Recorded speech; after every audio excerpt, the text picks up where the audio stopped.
Janet Mock has a remarkable life story. Janet was born a boy, and at the age of 18, she took the extraordinary step to become the woman that she is today. But Janet went even further in 2011, revealing her secret to the world in a profile in Marie Claire magazine. Janet is now a fierce advocate for the transgender community and is telling her story in the new memoir, Redefining Realness, My Path to Womanhood, Identity, Love, and so much more. And Janet Mock joins me now exclusively. How are you, Janet? Very good. So this is the amazing thing about you. Had I not known anything about your story, I would have had absolutely not a clue that you had ever been a boy, a male. Mm-hmm. Which makes me absolutely believe you should always have been a woman. And that must have been what you felt when you were young. Take me back to when you first thought, this is not right. I'm not Charles, which was the name you were given when you were born in Hawaii. I'm a woman. I'm a girl. I think for me, it was just, I always knew that I was me. I didn't know that it was about gender or that it was about anything other than just the inclinations that I just kind of naturally had, the things that I was drawn to. My mother loves to say that I was a very vocal and adamant child. She remembers that when I was 3 years old, I landed in the emergency room for putting one of her earring backings into my ear and it went down. I don't really remember the memory, but I do remember the vanilla ice cream that I got to have afterward. Did you ever feel like, say, I can't deal with this, I'm going to have to go back to being a boy, Charles? At what point did you change your name?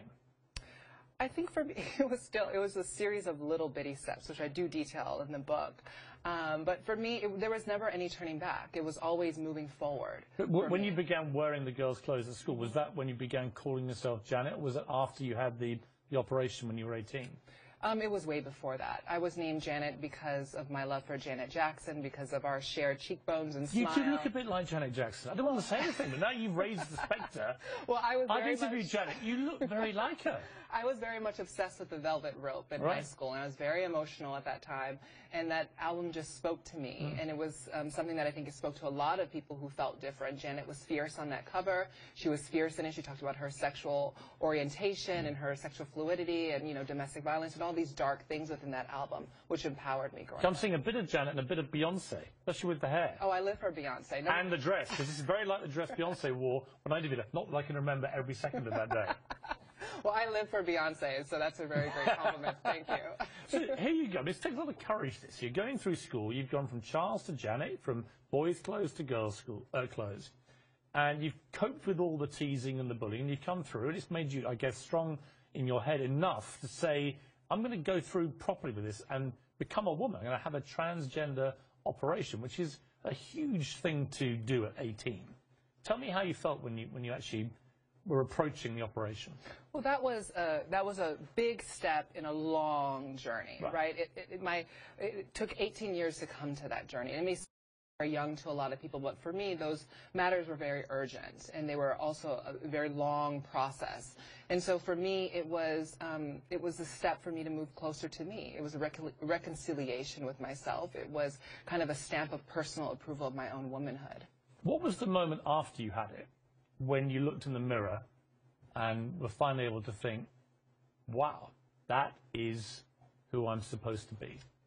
It felt validating and affirming. But was there a moment, was it immediately afterwards, or was it a month, a year? I think it actually came before it. I think the road coming up to that was actually a bigger journey for me, a bigger sense of validation. A proper adulthood. Yes, because at 18 I could finally make the decision to do it on my own without having to consult anyone. It takes such guts, Janet. That's the thing that strikes me about your book and having met you, is you're obviously just incredibly gutsy but very determined.